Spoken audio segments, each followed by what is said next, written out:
ಈ ಕವನದ ಹೆಸರು ಕೋಪದಲ್ಲಿ ಪಜ್ಜು.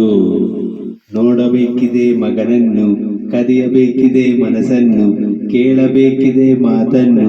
ಓಡೋಡಿ ಬಂದೆನು, ಕಾಯುತ್ತಿರುವೆ ಆದಿಯನ್ನು. ಮೌನವು ಸಾಕಿನ್ನು, ಮಾತನಾಡಲೇಬೇಕಿನ್ನು. ನಾಚಿಕೆ ಯಾಕಿನ್ನು, ಅಪ್ಪಿಕೊಳ್ಳಲೇ ನಿನ್ನನ್ನು. ಮುದ್ದಾಡಲು ಕಲಿಸಿನ್ನು, ಅಲಿಸಬೇಡ ನನ್ನನ್ನು. ಆಟ ಆಡಿಸಬೇಡಿನ್ನು, ಅಲಿದಾಡಿಸಬೇಡ ಅಪ್ಪನನ್ನು. ಗೋಳಾಡಿಸಬೇಡ ಅಕ್ಕನನ್ನು, ಕಿರಿಚಾಡಿಸಬೇಡ ಅಮ್ಮನನ್ನು. ಪಜ್ಜು ಕರುಣೆ ತೋರಿಸಿನ್ನು, ಕಿರುನೋಟಕ್ಕೆ ಸೋತೇನು.